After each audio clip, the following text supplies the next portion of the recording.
Donc comme hier, si pour ceux qui étaient avec moi dans les ateliers, mais je crois que j'avais presque tout le monde dans les ateliers, en fait, l'atelier c'est un parcours. On va vivre quelque chose, on va produire quelque chose de manière à ce que vous puissiez vous approprier correctement en fait, les contenus. Ce n'est pas que de la réception. Et je vais du coup commencer avec vous par là pour que vous puissiez mieux comprendre la démarche. Je l'ai fait à un moment donné parce que j'ai vu que le groupe d'avant, il manquait cette donnée-là. Une seconde. Oui, je vais utiliser aussi ce tableau-là. Je vais vaquer sur les deux. Quand on travaille sur une compétence, quelle qu'elle soit, pour qu'elle soit totale, je dis compétence 100%. Ça m'appartient, ça c'est mon terme. Compétence 100%, il faut travailler sur deux côtés. J'appelle ça le côté clair et le côté obscur. De la force, oui. Et le premier côté, je vais l'appeler le côté obscur parce que c'est celui, je l'appelle obscur parce que c'est celui qu'on travaille le plus souvent à l'école ou à l'université. C'est la réception. On travaille beaucoup sur la réception. On lit, on écoute, on regarde, on donne à entendre un certain message en cours. Tant qu'on n'est pas passé par la phase de production, on n'est absolument pas sûr que les choses soient acquises. Alors il y a des gens qui sont plus avancés dans le domaine. Je vous parle de manière générale et pas pour vous, je me tourne vers Hélène, et les professeurs de langue sont bien placés pour, c'est ça, hein, sont bien placés pour le savoir, tout ça. Donc tout ce qu'on va faire ici, et ce qu'on a fait hier aussi dans l'atelier, c'est on réceptionne et on produit tout de suite après. Donc vous allez produire des choses là. Petites, mais on se met en état de fonctionnement optimalisé. C'est pour ça que ce sera des choses courtes, mais si moi j'en reste là, je ne m'assure pas en fait que vous puissiez rentrer correctement. Donc, pour Nadia et ceux qui étaient là hier, vous avez vu, on a produit, on est rentré dans les outils. Voilà. Vous avez le pourquoi du comment du mode de fonctionnement. Donc sur l'évaluation, je pourrais vous dire plein de choses sur l'évaluation. Je vais commencer par une petite histoire. Pour vous faire comprendre ce que j'ai choisi comme entrée sur... Pas de souci. Donc, la petite histoire, elle est... je ne vais pas vous parler de QCM aujourd'hui, ou de ce qui pourrait être un feedback plutôt rapide, que le numérique permet. Et je vais vous expliquer pourquoi. Est-ce que vous avez connaissance de l'historique du QCM? Est-ce que vous savez d'où ça vient, le QCM? Non. Alors, je vais vous donner l'histoire à entendre. Elle est plutôt jolie, mignonne. C'est aux États-Unis, au début du XXe. Dans le Kansas, c'est un monsieur qui travaillait dans une institution pour enfants lourdement handicapés. Et donc, il était à peu près certain que ces enfants qui étaient atteints de syndrome de Down, notamment, ils étaient capables de comprendre tout un tas de choses, mais lui, en tant qu'éducateur, était dans l'incapacité de pouvoir accéder à ce dont ils avaient, enfin, d'être capable de voir correctement ce qu'ils avaient compris. Donc c'est dans ce cadre-là que ce monsieur dans le Kansas, il a établi les QCM. Il s'est dit, ces enfants-là ont des problèmes de verbalisation, ils ont des problèmes d'entrée dans l'écrit, donc il faut que je trouve absolument un autre moyen de savoir s'ils ont compris ce qui était en train de se passer, qu'ils ont compris ce que je leur ai donné à faire. Vous me suivez? Oui. Donc il a mis en place la méthode de QCM et puis c'est devenu viral et le monde de l'enseignement de manière très générale s'en est emparé. Ce monsieur avait une trentaine d'années quand il l'a mis en place, le QCM, et en fait, il a passé le reste de sa vie, quand il a vu comment c'était pris et de quelle manière c'était investi par le champ de l'éducation pour des enfants ou des adolescents ou des adultes qui n'étaient pas du tout lourdement handicapés, de 30 ans à 90 ans, tout le reste de sa vie, il s'est battu pour qu'on retire le QCM en disant ce n'est pas à ce type de public que je m'adressais, ça n'est pas l'objectif. Et c'est une dérive de ce qu'on peut attendre en termes d'évaluation. Je termine là. Donc, je n'apporterai pas ces contenus-là que peut apporter le numérique avec un feedback plutôt mesuré. Je vais essayer de vous ouvrir d'autres champs. Je vous envoie cet email. Et on va se retrouver, je vais vous demander de cliquer sur le lien et on se retrouve comme hier sur un Padlet sur lequel, en fait, pour ceux qui n'étaient pas là hier, j'ai mis les étapes de travail sur lesquelles nous allons avancer. De l'étape 1 à l'étape 4. Bon, on a eu un peu de mal à aller jusqu'au bout avec l'autre groupe, mais je suis sûre que vous allez être plus rapide et plus performant. Donc, le premier élément que je vais vous demander, comme hier, parce que je pense que la répétition, ça a du bon, et c'est le sel de la vie, un peu, comme dirait mon prof de yoga. Je vais vous demander de cliquer en fait sur le premier élément, évaluer autrement. C'est comme hier un Framapad, donc un outil d'écriture collaborative synchrone. Est-ce que tout le monde a reçu mon email déjà? Oui. Moi je ne l'ai pas. Je peux m'envoyer le même qu'hier. Non, je viens d'en envoyer un. Ah non, mais si, j'ai mis ton nom. Tu as reçu là. C'est celui-là. Vous devez arriver sur cette page-là.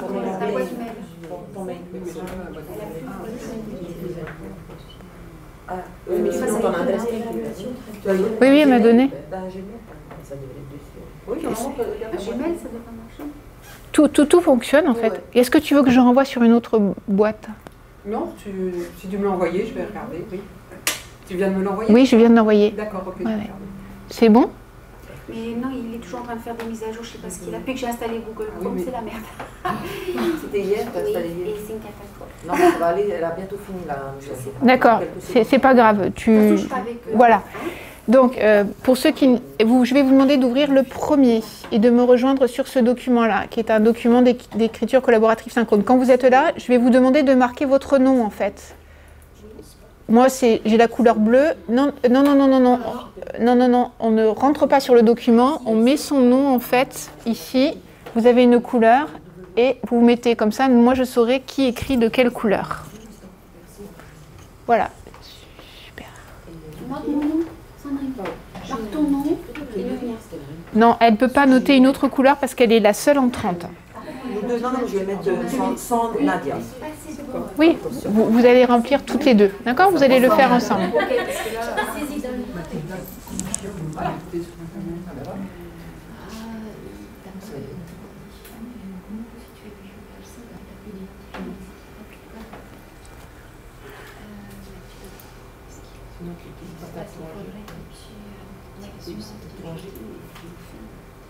Ok, donc tu n'as pas... J'essaye avec le Wi-Fi étudiant. Non, tu n'as plus d'accès. Non. Ni en étudiant, ni en perso. Tu n'as pas d'ordinateur non plus? Ah d'accord. Parce qu'elle n'a plus l'adresse UPF. Non. Ça devrait venir, c'était le même. Là, c'est l'ordi qui est passé, elle est connectée à Chrome, à Internet Explorer, je n'ai pas le contenu. C'est-à-dire, tu n'as pas le contenu? Mélie, elle a tous les papiers que tu as envoyés. Ah d'accord. Merci beaucoup. Donc, on va faire avec un ordinateur, c'est pas grave. Hein. Ça y est? On clique sur le premier, ici, et on arrive sur cette page. Donc, pour ceux qui n'étaient pas là hier, on arrive sur une page d'écriture collaborative synchrone. Et moi, ce que je vais faire, je vais vous poser une question et je vais vous demander, en fait, de me poser... Oui, mais j'attendais de savoir si tu pouvais te connecter d'abord. Ça a l'air d'être hyper... Oui, oui, c'est bon. www.upf. Je suis comme ça, je me fais virer. Vous savez quoi? On va commencer et on va prendre un ordinateur pour deux pour commencer, d'accord? On fera sur...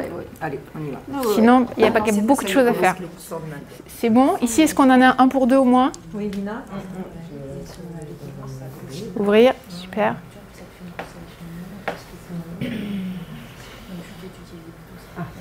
C'est bon, et on clique ici. Ici? Ouais, sur le premier. Alors, les écrits collaboratifs synchrones, ils permettent tout un tas de choses et on écrit et on pense surtout différemment. En fait, c'est pas juste moi qui vous le dis, c'est la recherche. On l'a détaillé longuement et lourdement hier, en fait, dans tous les pays. Donc ici, ce qu'on va commencer par faire, je vais prendre moi, ça va m'aider à réorienter ce que je vais faire après avec vous, vos représentations initiales sur les apports du numérique, sur l'évaluation. Donc je vais vous demander d'intervenir, mais pas intervenir de manière anarchique. Je vais vous donner un numéro, c'est pour ça qu'il y a des numéros ici. Donc je vais vous donner toutes les deux le numéro 1, vous allez faire une seule entrée, d'accord? Je vous donne, si vous n'êtes pas toutes les deux là, ben si vous êtes toutes les deux. Non, on y est presque. Non, ben je vous donne à toutes les deux le numéro 2, je vous donne le numéro 3, le numéro 4, le numéro 5 et le numéro 6.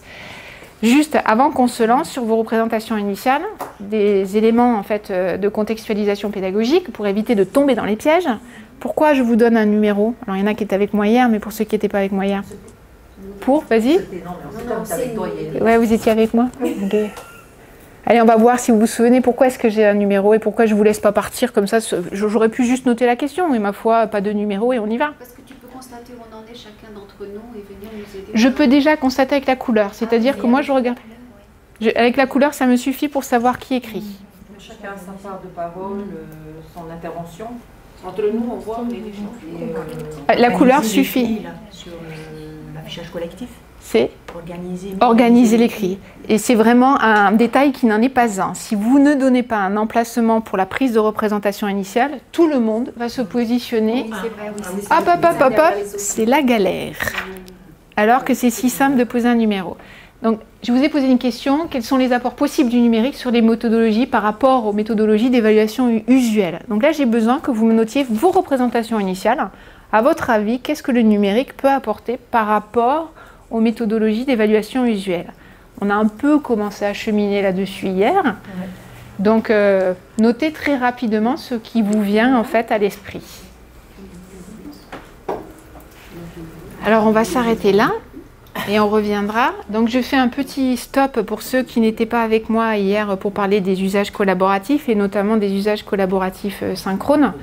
Sur la prise de représentation initiale, le premier élément, je ne vais pas vous questionner, je vais vous les donner. C'est la boîte. Le premier élément, c'est que quand on est un élève un peu parfois en difficulté ou enfin silencieux sans être en difficulté, je peux me faire une meilleure représentation de ce qui m'est demandé en regardant ce que commencent à noter les autres. Donc, quelquefois, la consigne qui est donnée n'est pas suffisante. Et le fait de commencer à voir les autres intervenir, ça va me rassurer et ça va m'aider dans la compréhension de la tâche à effectuer. Ça me permet aussi d'aller beaucoup plus loin. Ce qui se passe, vous n'avez peut-être pas eu le temps ou pas, les enfants le font tout de suite, c'est qu'ils vont voir ce qui a été écrit. Ils ne sont pas dans la copie, hein. Ça c'est notre peur en tant qu'enseignant. Ils ne sont pas dans la copie, ils vont voir et ça va beaucoup plus loin. C'est ce qu'on a vu hier avec le système d'annotation des vidéos, en fait. C'est incroyable. C'est-à-dire qu'ils vont voir quelque chose et cognitivement, ce qui se passe, les neuroscientifiques le montrent très bien, c'est que comme les choses est déjà posées, ils l'ont vu, ils se la sont appropriées, ils peuvent aller plus loin, aller chercher dans d'autres tiroirs ce qu'il y avait. Chose qui est déjà plus difficile quand on est tout seul à intervenir sur sa copie. L'autre élément, c'est que les élèves ont tous, je prends chaque représentation initiale. C'est-à-dire que souvent, quand on est un peu pressé, je parle de moi là, un peu pressé, alors représentation initiale, il faut les faire émerger, ça fait partie du processus. J'ai pas trop de temps, il est 4h moins 10 et à 5h, il faut que tout soit bouclé. Je sais que je vais interroger Sandrine parce que c'est ce que j'ai envie d'entendre. Ici, c'est ce que j'ai envie d'entendre. Là, j'ai un peu moins envie d'entendre, donc je vais un peu éviter. Je pousse à l'extrême, hein. Mais là, tout le monde a une place et tout le monde a posé sur papier ses propres représentations. Personne n'est oublié. Je le redis, le numérique, c'est s'adresser aux invisibles et aux intouchables. Moi, c'est mon boulot, hein, de les trouver et de m'adresser à eux. Alors, ceci étant posé, donc implication des élèves, oui, vous pourriez presque intervenir à ma place cet après-midi, hein, finalement, parce qu'on va en reparler à un moment. Les feedbacks, l'effet positif, oui, on va parler, ça ce sera surtout cet après-midi. Centraliser rapidement, instantanément les résultats, plus grande rapidité dans la diffusion des résultats, c'est vrai. Moi, ce dont je vais m'attacher, qu'on va regarder, on reviendra là-dessus, c'est plutôt de travailler sur le type d'évaluation et la trace. Finalement, est-ce que ça ne peut pas ressembler à autre chose que ce qu'on fait d'habitude? Je mets juste ça dans un coin de votre esprit et on va regarder tout de suite une petite vidéo qui va nous permettre d'enchaîner. Est-ce que j'ai des professeurs de français ici ou de lettres? Non. Pas du tout? Bon, on est tous passés par un curriculum dans lequel on a dû passer plus ou moins par une première, quelle que soit la filière. Quand on est en première, on a des groupements de textes à présenter. Et souvent, je ne dis pas toujours, on est passé par Camus. Ah oui. L'étranger de Camus, ça vous parle? Oui. Ok. Alors, je vous montre une vidéo qui a été réalisée, en fait. Là, on ne va pas la regarder individuellement, on va la regarder collectivement. Pour une question de temps, on va regarder une vidéo qui a été, en fait, effectuée par des élèves de première et de prépa. J'ai essayé de prendre un modèle qui se rapprochait de nos étudiants. Voilà, on la regarde et puis on commente après et on se lance sur autre chose. Regarde ce soldat tout kaki. Il attaque à l'arme blanche un nid de mitrailleuse. Mais c'est absurde. Oui. Je suis bien content d'avoir lu Camus. Grâce à lui, je comprends les motivations de cet homme. Ça tombe bien, car aujourd'hui, avec l'étranger de Camus, on va parler d'absurde. Ce qui est absurde, c'est ce qui n'a pas de sens. Lever, tramway, 4 heures de bureau, repas, tramway, 4 heures de travail, repas, sommeil, et lundi, mardi, mercredi, jeudi, vendredi, samedi, sur le même rythme. Pourquoi? Qu'est-ce que ceci? Qu'est-ce que cela? Il n'est rien dont je puisse dire que je le connaisse. Le système vital des arbres, la raison des étoiles, ce qui habite les ions, les protons, les électrons. La science me fait découvrir l'étendue de mon ignorance. Autrement dit, ma capacité à me poser des questions me fait comprendre que je ne sais rien. Pour être exact, il y a une chose dont je suis absolument certain, c'est qu'on meurt tous à la fin. Joyeux anniversaire, un pas de plus vers la mort, félicitations. Voici un gâteau et un sac rempli d'air. Aux yeux de Camus, ce monde ressemble à un projet de jeu absurde qui se terminera de toute façon par la mort, effaçant ultimement toute trace de mon existence. Tu tires l'élastique, tu fais tomber 2 cartes, tu prends 3 têtes, tu dis goui goui et après tu meurs. Tu lances l'élastique, tu fais tomber 2 têtes, tu tires 3 cartes, tu dis blablabla et tu meurs. Tu fais tomber des aises de pied, tu lances 3 cartes, tu manges la queue et après tu meurs. Et pourtant, les hommes ont soif d'amour et de connaissance, et cette soif est aussi grande que la mort est certaine. Et Meursault dans tout ça? C'est pas l'heure, alors tu la fermes immédiatement.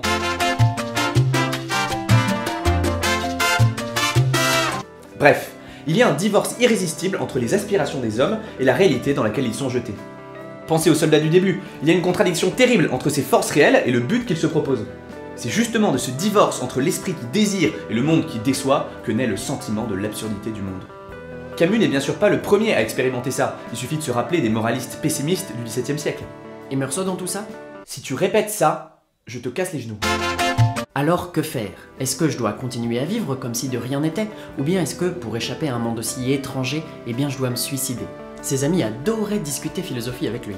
Mais enfin, jamais Camus ne se résigne, il refuse absolument la mort qui est une renonciation. La révolte de chaque jour donne toute sa saveur à la vie. Chaque jour. Car oui, l'homme absurde a pris conscience que avoir un but à atteindre au bout de sa vie, c'est illusoire puisque rien n'a de sens. Il n'est plus lié par un avenir incertain, il est libre, chaque jour. Le quotidien seul doit l'occuper, il n'y a plus de lendemain et encore moins des lendemains qui chantent. Sans doute, tout ça vous rappelle un peu les épicuriens, c'est vrai. Ainsi, de ce sentiment d'absurdité du monde, Camus tire 3 conséquences. Sa révolte, sa liberté et sa passion pour le quotidien. Ce résumé est insuffisant, mais il devrait vous donner envie de lire tout ce qu'a écrit Albert. Et Meursault dans tout ça? Non! Oui! Ah, je savais bien que ça serait bon. Quand on lit L'étranger, on constate 2 choses.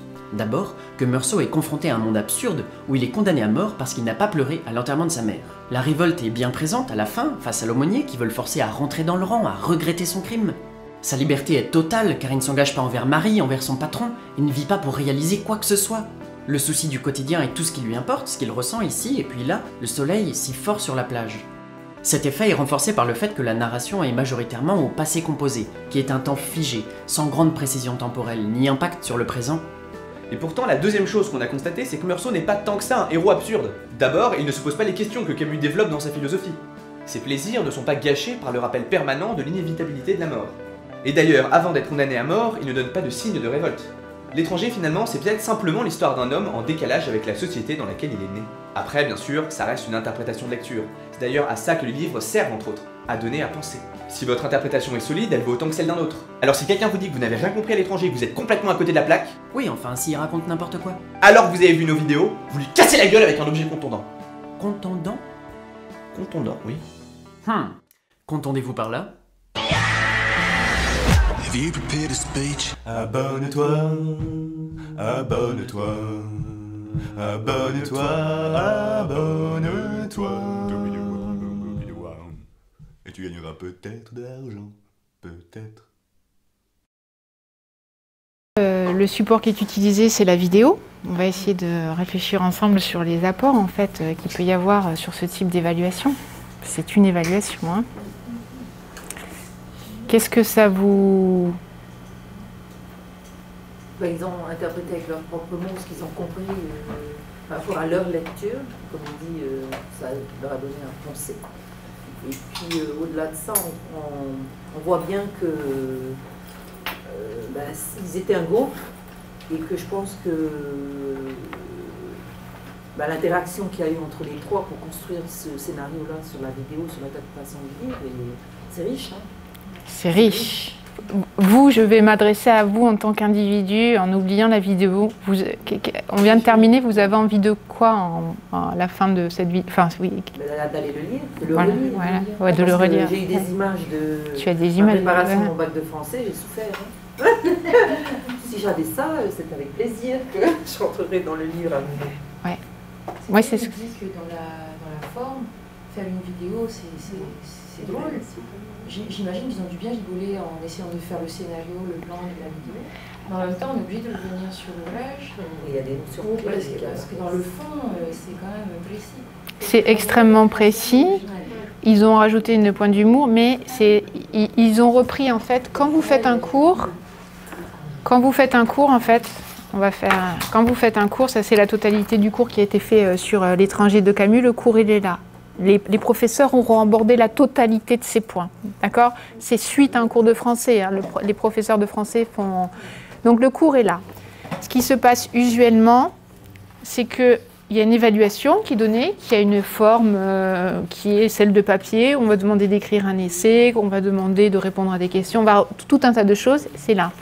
La différence qu'il y a... c'est pas une différence, je voudrais que vous puissiez le voir de manière complémentaire. J'ai les données du cours, j'ai l'évaluation. Ce qui se passe avec la vidéo, c'est que ça demande un travail de réorganisation de la totalité des données qui ont eu lieu, qui fait qu'on se situe dans une étape de compréhension qui est ici. C'est-à-dire que là, je vais évaluer de la connaissance. Je rentre finalement peu encore dans la notion de compétence, mais le fait de demander la réorganisation des données, on en arrive à un niveau, on arrive à ce qu'on appelle le transfert de compétences. On arrive à un transfert. C'est pour ça qu'on n'a jamais peur qu'ils copient l'un sur l'autre. Vous faites beaucoup de vidéos? On ne fait pas forcément des vidéos, bien qu'on essaye de plus en plus de les amener vers ça. Mais c'est ce que tu appelles le transfert, c'est-à-dire cette capacité à réorganiser quelque chose dans un autre stade, c'est-à-dire ne pas faire de la mémorisation, de la répétition. Mais ça, je trouve que c'est génial, mais c'est plus difficile. Et là, on a des élèves de prépa, on voit bien qu'ils ont un certain niveau. Première, en fait, on a... Première. Donc, si vous êtes intéressé, vous en verrez d'autres. Je me permets de vous en parler, en fait, et de vous montrer. C'est pas anodin, je n'ai pas choisi le sujet de la vidéo de manière complètement aléatoire. Tous les ans, on a un accroissement depuis 3 ans du nombre de data sur Internet, sur les téléphones portables, parce que ça, c'est 70% du passage sur Internet qui se fait là-dessus, hein, qui concerne la vidéo. On a 250% d'augmentation, en fait, d'utilisation de la vidéo. De regard, pas d'utilisation de la vidéo, mais les datas qui sont utilisées par les téléphones portables sont des datas qui sont à 70% utilisées pour regarder des vidéos. Et tout ça, ça s'accroît à hauteur de 250% par an. C'est énorme. Je vous parle de la tranche 10-18 là. Donc la vidéo, ils en consomment. C'est pour eux la première source d'information. Et donc, si on veut pouvoir commencer, je relis à ce que j'ai dit hier, notre devoir aussi d'éducation aux médias et à l'information, l'entrée la plus réussie et la plus facile pour comprendre ce que sont les médias et ce qu'est l'information, c'est de produire soi-même. Le fait de produire, c'est mieux comprendre finalement ce qu'on nous donne à voir. Je continue à cheminer. Donc, là, je vous ai donné un exemple en français, mais je vous invite, pour ceux qui ont... il y en a plein de matières, mais il y a quelqu'un qui est aussi connu, qui s'appelle Arnaud Le Masurier, qui fait avec ses élèves de mathématiques, donc vous avez peut-être des collègues de mathématiques, il fait des vidéos pour tout. Le théorème de Pythagore, et les vidéos sont en production, et il travaille de manière complémentaire, souvent avec des enseignants de français, voire de langue, je les ai vus dans d'autres langues, mais c'est lui, enfin c'est... Le but étant d'expliquer un concept, mais c'est pas juste je me mets face à la caméra et je pose le concept. C'est beaucoup plus riche que ça. J'essaierai de vous en envoyer à mon départ, parce que je viens de discuter avec Benoît qui était là. Et les élèves construisent un scénario qui participe à la compréhension. C'est-à-dire que la vidéo, c'est pas juste se mettre devant et donner à entendre. Là, il y a tout le scénario qui va amener un plus à la compréhension. Pour ceux, si vous vous souvenez, la référence à l'objet contendant, à la fin, elle n'est pas anodine. Ok ? Voilà, c'est la même chose pour les scénarios de mathématiques. Donc, on va passer à une autre étape. Vous avez reçu, maintenant on va passer en production. D'accord ? Mais avant de passer à la production, moi je vais poser une petite question. Quand on produit de la vidéo, J'ai les données de mon cours qui sont là. Il faut que j'organise ces données et que je passe à la vidéo. Qu'est-ce qu'il va falloir que je fasse? Ils ne se sont pas mis tout de suite à l'édition de la vidéo. On est d'accord, là-dessus, tout le monde est d'accord. Il faut le maîtriser. Et là, on se rend bien compte qu'il est impossible de faire ça si on n'a pas une maîtrise totale. C'est ça, moi, qui m'intéresse. La maîtrise, elle n'est pas partielle, elle devient globale et totale. Il faut qu'ils aient lu le livre quand même. Oui, c'est ce qu'on dit, la maîtrise, elle doit être... On part de là. Hein. Oui, oui. Nous, c'est ça notre difficulté principale. Alors, sur la lecture, je ne sais pas si tu étais là quand on a parlé... Et non, tu n'étais pas là hier après-midi. On a parlé d'outils collaboratifs pour lire, qui changent lire avec les autres. Tu étais là. Le matin, j'en ai un peu parlé. Et ça, moi, ça m'a changé la donne avec les non-lecteurs. Hein. Arriver au bout d'un roman, là où je pataugeais, là où j'avais du mal à les tirer, même en contexte bilingue, parce que ce n'est pas leur langue, revenir, le manque de motivation, quand on est passé à des usages collaboratifs de la lecture, ça change tout. Donc, on est d'accord, il va falloir écrire un scénario. Une fois qu'on maîtrise tout ça, le préalable, il va falloir écrire un scénario. Et c'est dans l'écriture du scénario que la maîtrise va s'affiner. Hein, parce qu'ils vont revenir, ils vont essayer de voir ce qui manque à plusieurs. Donc je me tourne ici. Quand on fait une vidéo, on fait ce qu'on appelle cette petite chose qui est là. Vous voyez le nom que ça porte, ça s'appelle un storyboard. Ça s'appelle un storyboard. Quand on fait une vidéo, on fait un storyboard. C'est le scénario, c'est exactement ce que vous venez de me dire, mais sur ce scénario-là, on va décider de ce qu'on met et comment on le met. Ça, c'était par exemple le plan numéro 1, c'est quand ils étaient sur le banc, dans le parc, et qu'ils commençaient à faire référence à l'absurde, une situation absurde, pour commencer à ouvrir le volet de Camus, de l'étranger, qui ne parle que de ça. Donc, on a tout un tas d'éléments qui sont donnés d'enchaînement sur lequel ils vont décider de ce qu'ils vont y mettre et des éléments qui doivent être touchés chez l'interlocuteur. D'accord? Le storyboard. Faire un storyboard, c'est très difficile. L'écriture de ce scénario, c'est quelque chose de très difficile. Maintenant, je vais vous montrer quelque chose qui est très facile. Et vous allez pouvoir et vous lancer vous et lancer vos élèves de manière rapide et facile. D'accord? Donc, ça, c'est un vrai travail, mais on ne peut pas lancer nos équipes d'étudiants. Moi, je sors là, de formation d'enseignants en formation qualifiante, où je travaille avec cet outil-là pour les guider en fait, sur la mise en place de vidéos. Alors, je vais vous demander de cliquer juste sous la vidéo du MOOC, de l'étranger de Camus, et il y a marqué « Se lancer », vous voyez ? Je vous demande de cliquer là-dessus et d'ouvrir, et on arrive sur un outil qui s'appelle Adobe Spark. Alors que je me rende compte, qui connaît Adobe Spark? Non? Ok. Alors, je vais vous demander maintenant de ne garder qu'un ordinateur pour deux. On se simplifie la tâche, on en garde un pour deux.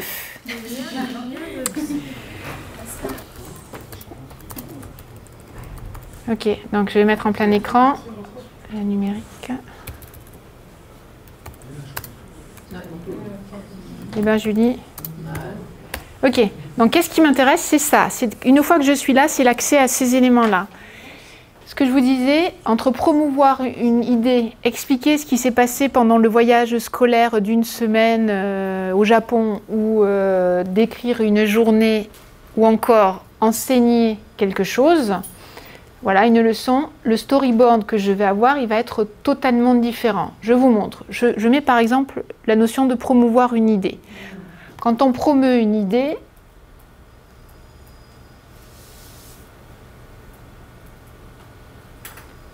allez petit Wi-Fi, amène-moi où il faut.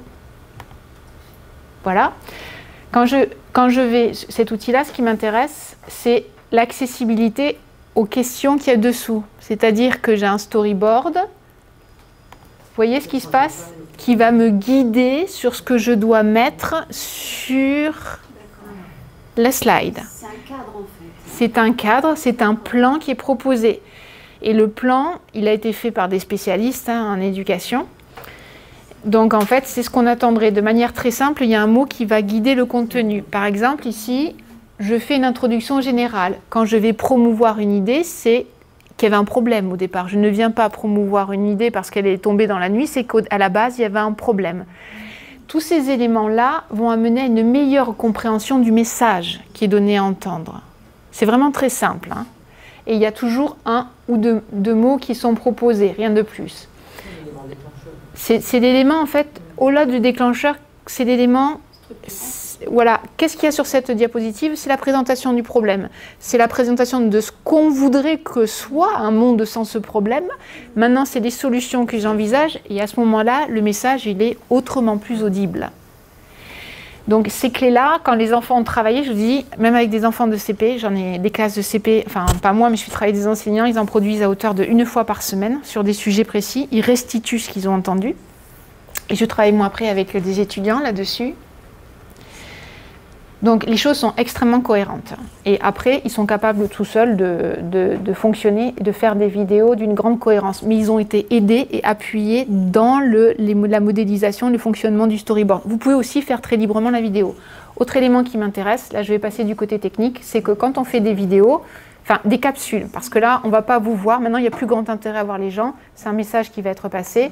Souvent on recherche des photos, et dans la recherche de photos, ce qui se fait usuellement, on va sur un moteur de recherche, on prend les photos, on les met dans le dossier images et seulement après on vient les remonter. C'est fini ça. Ici, je viens ici et je viens taper ce dont j'ai besoin dans la langue que je veux et je vais avoir les images qui apparaissent, que je peux introduire directement, qui sont filtrées. Très important pour nos élèves, nos étudiants. Je ne vais pas avoir de sujets douteux, de photos douteuses qui vont arriver. Donc ça, ce sont des éléments qui vont simplifier la donne. Et puis vous avez, là ça m'intéresse moins, mais vous allez choisir un thème. Et tous les éléments graphiques, en fait, vont être extrêmement cohérents. Il n'y a pas besoin d'être... Non, il va y avoir tout ce qu'il faut là. Donc dans la création de vidéos, plus besoin de se dire et c'est quoi le son, et c'est quoi. Et ensuite, quand on a fini d'écrire le message qu'on voulait passer, moi l'élément qui m'intéresse, moi je travaille en système franco-américain. Donc j'ai des enfants qui sont bilingues, trilingues, et l'acquisition de la langue, ça passe par l'oral. Donc moi le fait qu'il y ait un positionnement de l'oral derrière chaque slide, ça a changé ma vie, quoi. Donc une fois que le slide est fini, on s'enregistre pour commenter ce qu'il y a dessus. Il y a un message qui est noté très court, mais je commente à l'oral ce qu'il y a dessus. Tout est au même endroit, c'est exactement ce que tu disais, c'est-à-dire qu'il n'y a pas, je navigue ici, je viens reporter, il y a tout d'un coup. Donc là, on va passer en phase de production. Vous allez voir, c'est très simple. Je vais vous demander de faire une petite vidéo par... tu vas peut-être pas te retrouver toute seule, tu rejoins un groupe. Ou si tu veux faire toute seule, je te laisse, mais c'est moins drôle. C'est comme tu veux, non, ça ne me dérange pas. Ok.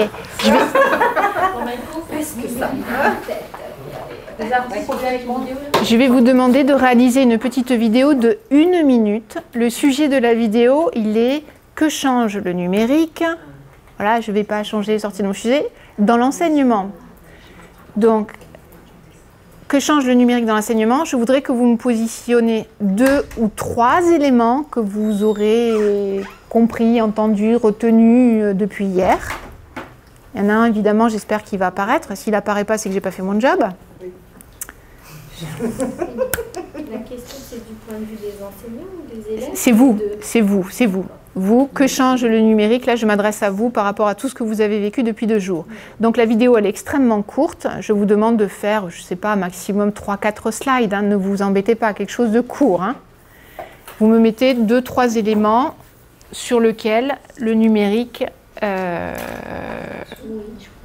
influe sur notre milieu de travail. Donc on prend promouvoir une idée ou expliquer quelque chose? Oh, tu peux même démarrer de zéro parce que là, je vous ai donné le storyboard quasiment. Tu mets un argument, en fait, sur chaque slide, en gros. On peut le faire sans le... Tu peux. D'accord. Si tu veux garder le guide, tu gardes le guide. Mais moi, ce qui m'intéresse, c'est que vous puissiez produire quelque chose de simple, là, sans rentrer trop dans le détail, parce qu'après, on va passer à l'étape d'évaluation. Donc on clique sur vidéo, là. Non, ne clique pas sur vidéo, je vais passer vous voir. Vous cliquez sur plus. Enfin, tout le monde, vous êtes déjà... Je vais terminer de passer les consignes. Il est 11h11. j'ai besoin que la vidéo soit terminée. Je vous assure, c'est pas compliqué, hein. Vous mettez très peu de texte, vous vous enregistrez. À 11h25, la vidéo de 1 minute, la capsule, elle est terminée. Pour vous enregistrer, parce qu'il faudra mettre du son, je vais ouvrir une autre salle. Vous ne pouvez pas effectuer les enregistrements ici, on va tout entendre. Je vais ouvrir une salle, enfin 2 salles plus loin. Oui. On arrive en phase on arrive en phase où vous avez récupéré toutes vos vidéos. Le dernier élément à faire, c'est de prendre les vidéos et de les corriger vous-même. Donc là, quelque chose qui devient intéressant à faire, c'est ce setup que je vous ai mis là. En fait, je vais te demander de te tourner.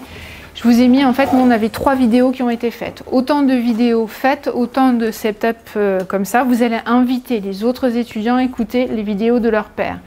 Derrière chaque vidéo, vous allez demander 3 choses. Vous allez demander que chacun annote quelque chose qu'il a aimé, quelque chose qui se demande suite à l'écoute de la vidéo et qui pose un conseil.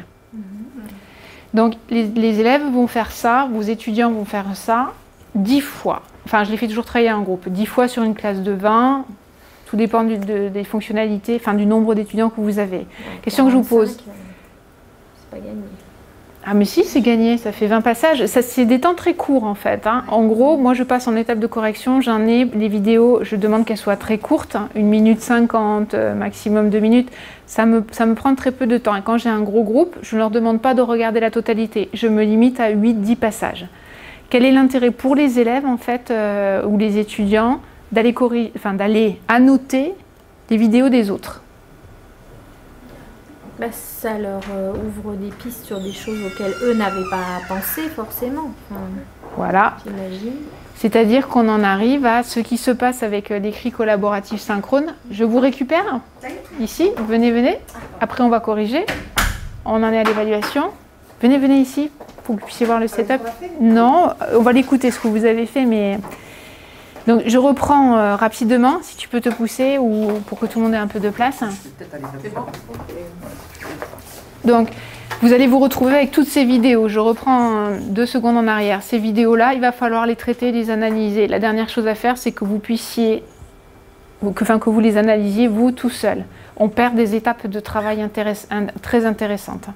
Donc là, la proposition que je vous fais, c'est de mettre en place l'ordinateur. Et là, je ne fais pas sur numérique, je repasse au papier. J'ai fait les deux, hein. C'est là le papier, il est intéressant. Et que les élèves, vos étudiants, puissent se passer écouter les productions des autres et qui notent 3 choses à chaque passage. Ce qu'ils ont aimé, ce qu'ils se demandent et qui notent un conseil pour leur père. Ils vont faire ça, même si vous avez une classe de 45, moi je fais 8 passages. Ils vont consulter 8 vidéos. Donc là, on était sur quel est l'intérêt pour les étudiants d'aller écouter les vidéos des autres. D'avoir une vue sur ce qui a été fait et puis on fait une comparaison par rapport à ce qu'on a fait. Exactement, la comparaison elle est automatique et tout de suite ils vont parfois mieux comprendre des éléments qui n'étaient pas compris. Ils vont voir des éléments sur lesquels ils n'avaient pas encore mis le doigt.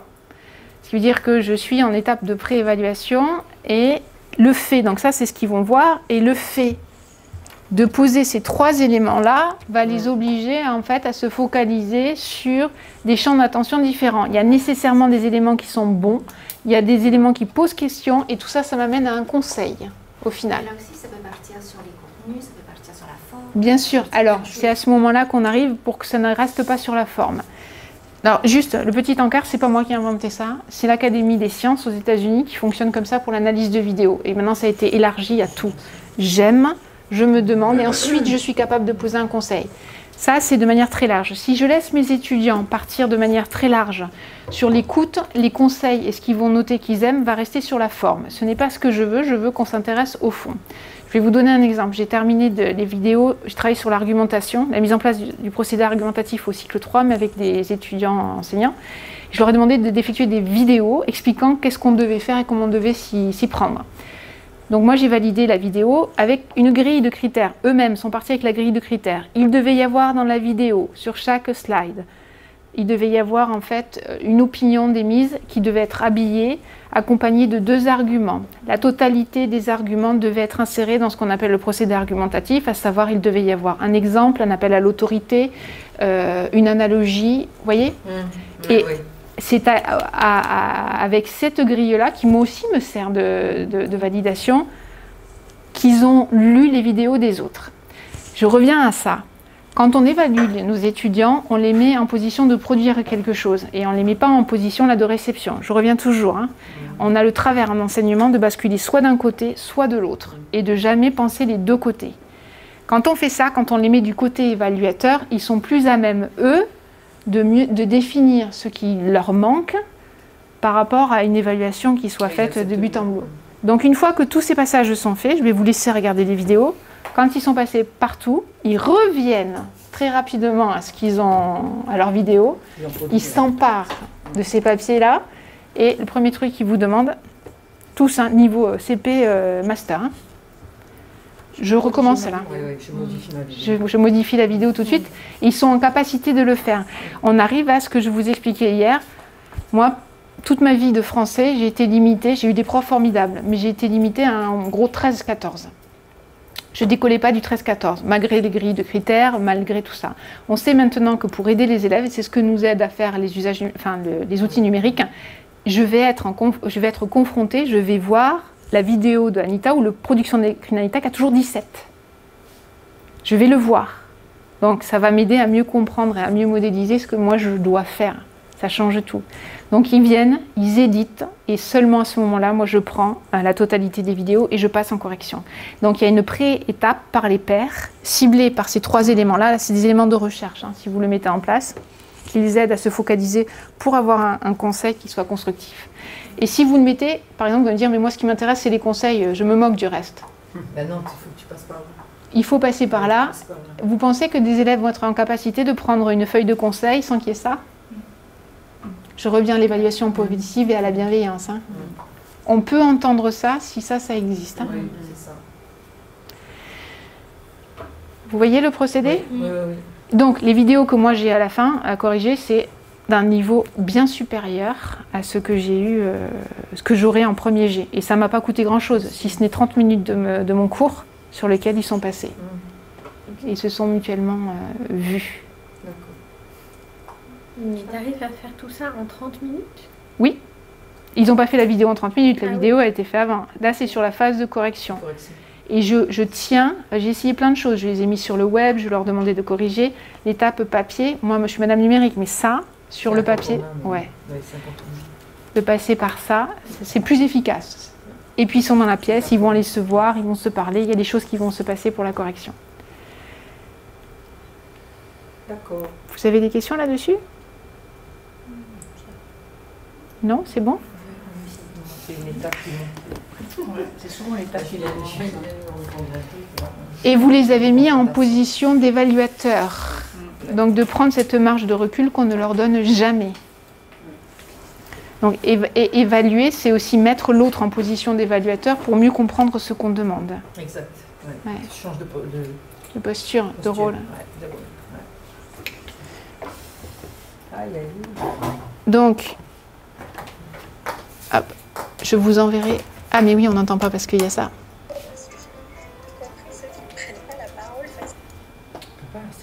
Non, c'est pas assez fort. Puis on entend plein de trucs derrière. Et en fait, j'arrivais pas à enlever la musique de base. C'est pour ça que je vous dis, grosse, il faut être dans une pièce au calme.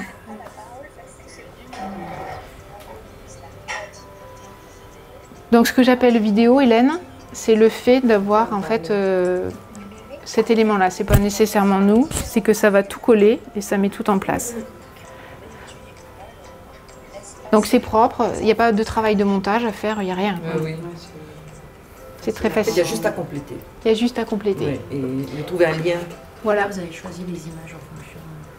Bah, c'est ça qui est rigolo, c'est ce qu'on se disait. On a choisi, comme on était un peu pressé par le temps, avec Myriam, on regardait les photos, puis en fait, on n'a pas réfléchi. On a dit, ah tiens, celle-là, enfin, très peu quoi, une seconde. Voilà, on s'est dit, en fonction de vos mots-clés. alors celle-là, Puis avant qu'on voit l'ensemble, je me suis dit, mais attends, les photos, mais elles n'ont aucun rapport avec les mots-clés. Et ben, en le regardant, on s'est rendu compte que c'était au contraire, ça collait hyper bien. La créativité avec la grenouille de toutes les couleurs, la collaboration, l'engrenage, l'espace-temps, l'univers, et puis l'autre, c'était c'était plutôt l'adaptation au profil. Et là, tu as une tête qui est faite de plein de morceaux. Et ben après, moi, je me suis dit, purée, mais il faut faire plus confiance à sa réflexion. Oui, une sorte d'intuition. Parce que comme ça, j'aurais dit, oh là là, mais ça va pas du tout, quoi. Ça n'a aucun rapport. Non, puis finalement... Et ce qui est intéressant, c'est qu'ils vont s'attacher beaucoup moins à l'esthétique, puisque tout est verrouillé et bloqué. On rentre, les choses sont posées. On n'a pas cette perte de temps sur le caractère, la couleur, tout ça. La police. Non, ça non. C'est fait, on rentre, on est à l'essentiel. Le contenu. Aussi au cadre. Comme on a un temps limité, oui. Du coup... Voilà, il n'y a pas que, même le temps limité, il s'attache parfois. Là, en fait, tu ne peux pas bouger. Tu as plein de choses, tu ne peux pas les bouger. Les thèmes, ils sont faits comme ça. Donc, ça, c'est plutôt aidant. Donc, là, on fait un test, là? Là, on fait un test. Je viens de voir l'heure qu'il est. Je ne vais pas te laisser faire le test. Je suis désolée parce que je dois vous montrer maintenant la suite des travaux. Non, mais c'était juste une question. On peut exporter les vidéos, oui. Récupérer. Oui, ouais, tu peux l'exporter. C'est tout. Mac, Android, tablette, téléphone, n'importe quoi, ça fonctionne avec tout. Et je suis absolument désolée de ce qui vous est arrivé, j'ai jamais vu. Vous avez on appelle ça le mana en tahitien. C'est le mana. Oui, c'est l'esprit, il y a un esprit il y a là. Mauvais mana. Non, c'est pas mauvais mana, il y en a trop. Il y a trop de... Alors, la dernière chose, c'est vos étudiants, ils auront fait étape 1, il y a un engagement hyper important, et pour aller voir les vidéos des autres, et pour revenir sur la leur, ça moi j'ai jamais connu. Quand on leur demande il faut reprendre, moi je vous ai fait des annotations. Le fait que vous annotiez, que ce soit un père qui annote, ce n'est pas la même chose. Pas la même valeur. Alors pour nous en termes de formation, et une fois qu'ils ont rendu le final, ils demandent une chose. Moi je trouve ça fantastique, mais une fois qu'ils ont rendu la version finale, tous ils vont vous demander. Alors ils vont demander si on peut publier et de récupérer. Non, ils la récupèrent. Que ce soit vu, donc on va parler de publication, mais ils demandent autre chose avant la leur, c'est, mais moi elle m'intéressait, celle de Mathilda, celle d'Anita, j'ai envie de voir à quoi elle ressemble maintenant une fois finalisée. Donc là, qu'est-ce qui se passe quand ils continuent à voir les vidéos des autres, comme ce qui s'est passé avec Camus?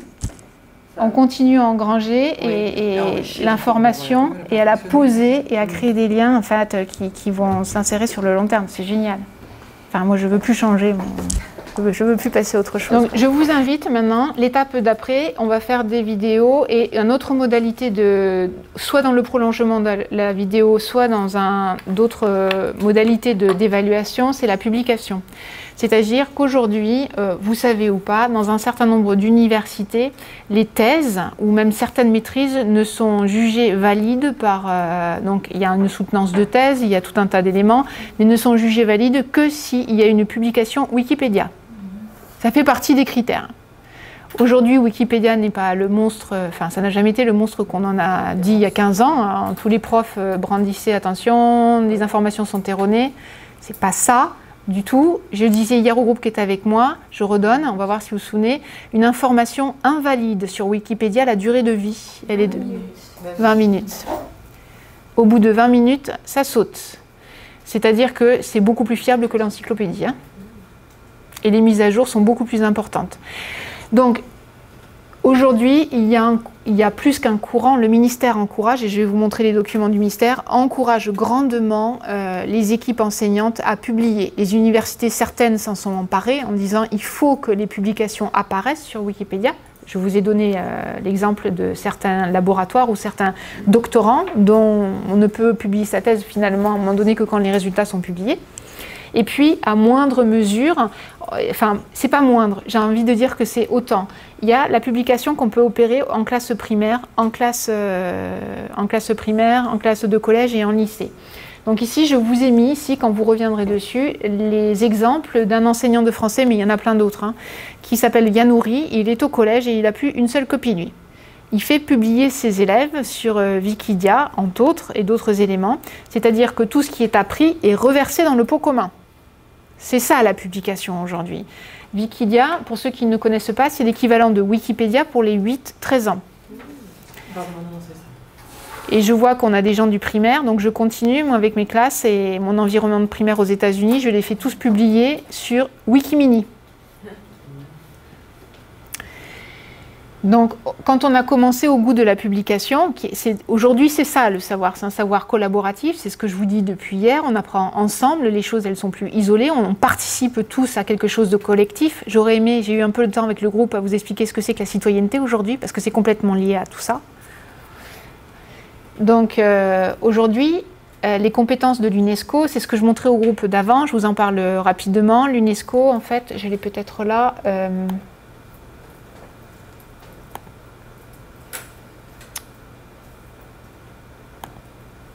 Non, ça c'est pour tout à l'heure. Où est-ce qu'il est l'UNESCO?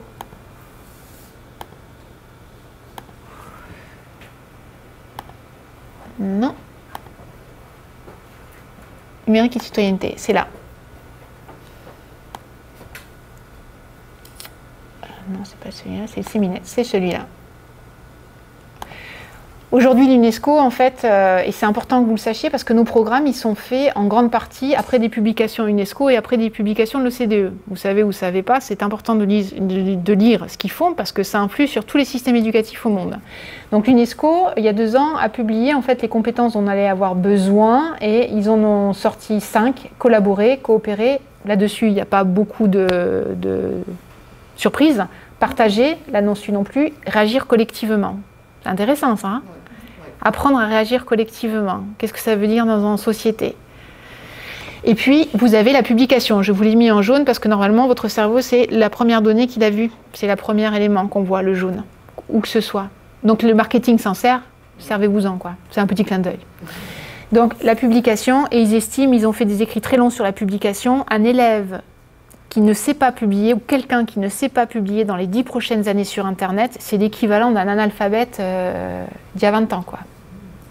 Ne pas maîtriser les codes de la publication, c'est terrible. Et c'est terrible, j'ai expliqué le groupe et le raccord, en fait, avec la citoyenneté. Aujourd'hui, les lois sont... on a la première loi numérique en France, on a demandé à chacun de pouvoir... Moi, je suis intervenue, j'ai poussé mes étudiants en système d'écriture à intervenir sur cette loi. On a la possibilité, avec le numérique, de consulter tout le monde. J'ai expliqué comment se passaient certains conseils municipaux aux États-Unis, mais ça gagne tout un tas de pays. On peut aujourd'hui intervenir en tant que citoyen. La représentation devient... plus démocratique, c'est-à-dire que vous avez une visibilité plus grande et la possibilité d'entrer dans certains lieux là où on n'avait pas la possibilité. Il n'y avait que nos représentants qui le faisaient. Donc la publication, c'est pour ça que je reviens, je me permets de faire, c'est quelque chose d'essentiel et c'est quelque chose qui doit faire partie de nos modalités d'évaluation, rapidement.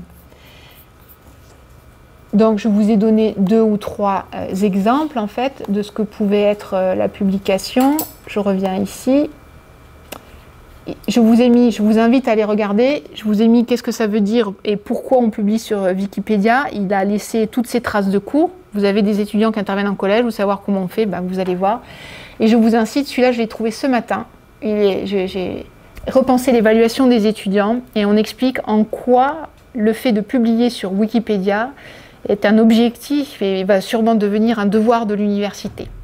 Rapidement. Donc je vous invite à aller voir celui-ci qui est paru ce matin, Conversation numérique. Donc, pour terminer et vous montrer que ce n'est pas juste Julie qui pense un peu avec 2-3 allumés en France, c'est le ministère qui soutient tout ça. Et le séminette, il est où? Voilà. Ici, et je vais rebasculer...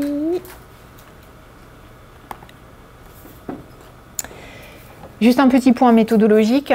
Donc le ministère soutient en fait les initiatives de publication et accompagne les enseignants. C'est-à-dire que depuis maintenant 2 ans, vous avez sur Wikipédia des projets pédagogiques et vous avez une section enseignants pour aider les enseignants à mieux comprendre comment est-ce qu'on publie et qu'est-ce qu'on peut publier, quel est l'intérêt. Donc vous avez un parcours soutenu par l'Éducation nationale pour aider les enseignants à s'approprier le système de publication et de correction en fait sur Wikipédia.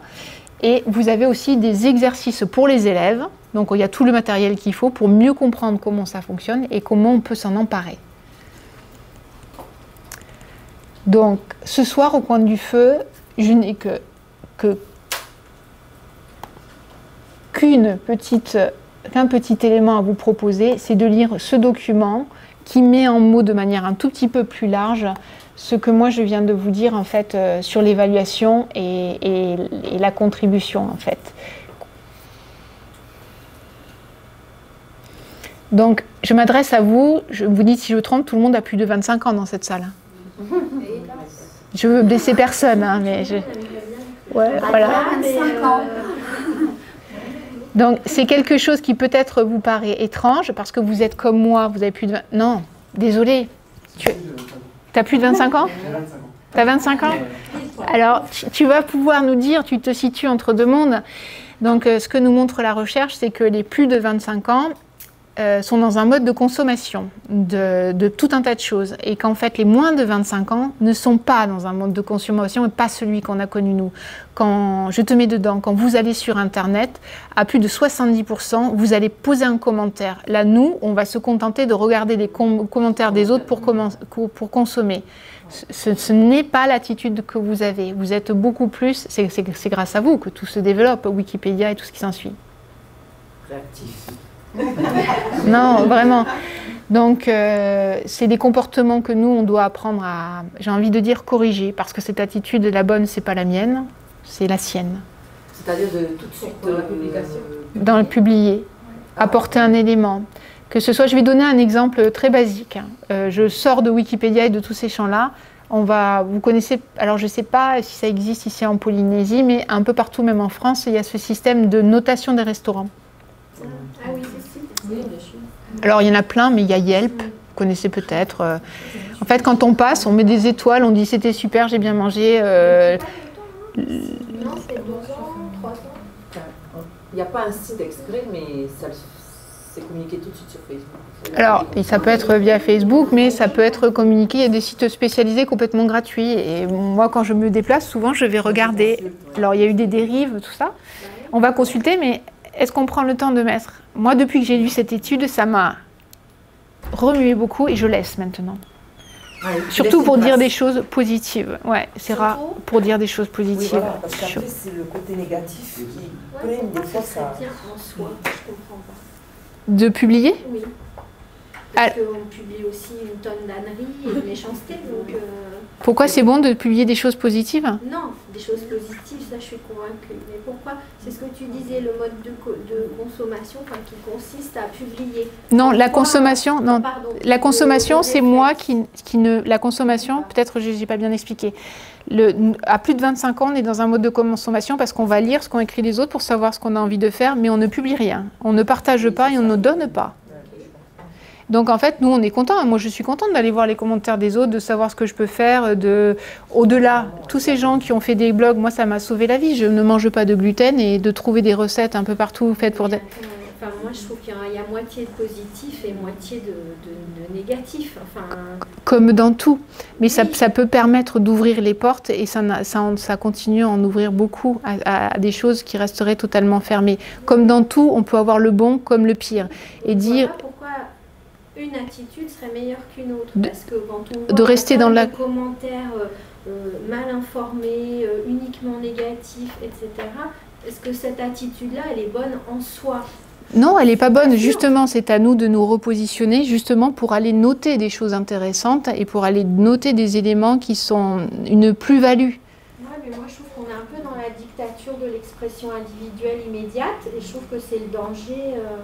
j'ai pas envie de prendre ça comme fondamentalement bon. De publier? Ouais. C'est d'accord, mais publier quoi? Je suis tout à fait d'accord. Je pense qu'on parle de la même chose. Publier quoi et comment? Et dire je ne m'en occupe pas, c'est laisser le terrain à tout ce que tu es en train de donner. On est content de pouvoir le voir et s'appuyer dessus, donc il faut y participer, si possible. Donc tout ça, c'est repenser un peu nos modalités de fonctionnement en évaluation. C'est 2 portes d'entrée possibles en fait, la vidéo sur le transfert de compétences et après la publication. Pour des enfants qui commencent à publier, j'ai vu un comportement que je n'ai jamais vu avant, c'est-à-dire en production d'écrit, les enfants n'aiment pas écrire. Hein. Enfin, je ne sais pas pour vous, c'est peut-être différent en Polynésie, mais écrire, c'est compliqué, c'est difficile. C'est beaucoup de souffrance. Enfin, ailleurs. Peut-être que je ne parle que pour moi, hein, mais... Et donc, quand les enfants ont pu commencer à publier sur certains sites, que ce soit le blog de l'école, Wikimini, Wikidia, et donner et restituer ce qu'ils avaient appris, voir qu'il y avait des commentaires, d'autres, à ce moment-là, moi j'avais des enfants qui, à chaque fois qu'on avait appris quelque chose, me disaient « on va publier ». Et avant même, je disais « mais il y a peut-être déjà quelque chose ». À ce moment-là, une fois que la publication, qu'ils ont commencé à publier, ils vont aller lire, essayer de comprendre ce qui est noté, voir s'il y a un manque. Et la volonté est grande de partager ce qu'ils ont appris, que ça ne reste pas dans un vase clos. Et donc, du coup, l'entrée dans l'écriture s'en est trouvée complètement changée. Mais donc là, on parle de publication sur les sites, enfin les sites Wikipédia et compagnie, mais lorsqu'on est au sein d'une école et que... est-ce qu'il peut y avoir une publication en interne aussi Bien sûr. C'est pas mieux, enfin, pour démarrer déjà? Il peut y avoir des publications en interne avec ce qu'on appelle les blogs scolaires. Voilà. Il peut y avoir en fait tout un tas d'initiatives, oui bien sûr, différentes. J'ai des écoles qui publient sur Twitter régulièrement, qui travaillent ensemble. C'est un autre type de publication. Et tout ça, on ne peut pas le rejeter et en dire, tu vois, il faut apprendre à l'utiliser. Et ça fait partie des programmes de 2013. La refondation de l'école, c'est ce qu'on doit faire. Voilà. D'autres portent sur l'évaluation. Pour aller un peu plus loin. Est-ce qu'il y a des questions profondes, des interrogations? Oui, il y en a, j'ai entendu.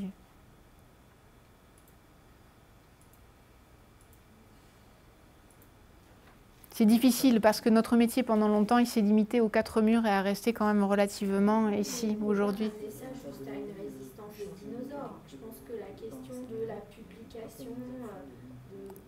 elle doit quand même être très très encadrée en termes de méthodologie. Ah mais complètement. Publier, ouais mais d'accord, mais pourquoi c'est ce que et comment, enfin, tout à fait Hélène. C'est ce que dénonce l'UNESCO. L'UNESCO dit que ça doit être une des compétences majeures qui doit faire partie de nos curriculums. Si on ne le fait pas, on laisse libre cours à tout. Non mais c'est pour ça, mais si tu veux, c'est juste que quand tu dis voilà, publier c'est génial, il faut qu'on change de... ouais, d'accord, mais c'est pas... C'est ce que je dis, c'est pas bon en soi, c'est bon sous certaines conditions. Mais on parle de la même chose. Ouais, mais je trouvais que c'était plutôt là-dessus que tu insistais, sur le fait que c'était bon en soi, qu'il fallait absolument changer nos attitudes. Alors, il faut changer notre attitude. Quand on lit les tonnes de détritus qu'on trouve sur les forums, les trucs et les machins, moi je ne vais pas dire que publier c'est bon en soi. Mais la publication qui est encadrée par le monde scolaire, et évidemment, mais ça je ne vais pas revenir là-dessus, je l'ai dit hier longuement, elle est sous-tendue par tout ce qui est éducation aux médias, à l'information. Donc je pense qu'on dit la même chose. Non, c'est juste, c'est vrai que tu as beaucoup insisté là-dessus hier et moi aujourd'hui, donc c'est ça qui me trouble. C'est une continuité. Et c'est quand on commence à publier qu'on comprend mieux ce qu'on trouve. Si on ne publie pas, on ne peut pas comprendre ce qu'on trouve. Mais la publication, je ne te dis pas publier pour publier. Quand je dis publier, c'est je sais ce que je publie, je sais quels sont les droits de réserve rapport aux images, qu'est-ce que j'engage au niveau de mon identité, est-ce que j'ai vérifié ce que je publie, c'est tout ça. Je fais un raccourci, j'en ai parlé hier pendant 1 heure. En même temps, alors c'est pas du tout pour faire l'avocat du diable, mais je pense là, en t'entendant, quand tu penses des hackers qui sont vraiment des gens qui maîtrisent extrêmement bien l'outil, ouais. Ça ne les empêche pas de diffuser des informations complètement fausses, de pirater sans aucune morale, et eux, ils publient tant qu'ils peuvent, et ils connaissent très bien comment faire. Je ne pense pas que, comment on pourrait dire, c'est vrai qu'on n'a pas forcément un comportement qui va en s'améliorant sous prétexte qu'on a le contrôle technique. Je ne parle pas du contrôle technique. Hein. Là, je vous parle d'un contrôle pédagogique, ethnique et citoyen. Et tu as tout à fait raison. Mais comme dans la publication de livres, hein, aujourd'hui, il y a des gens qui publient des ignominies hein, sur le contrôle racial et autres. Hein. Je pense que c'est pareil. La même chose. On s'arrête là, parce qu'on reprend dans 1h20. Je vais juste arriver 10 minutes en retard. Ok, la classe est ouverte. J'enverrai l'email. On sera là cet après-midi? Non, on est dans la salle de réunion. En salle de réunion. Dans la salle de réunion. C'est joli.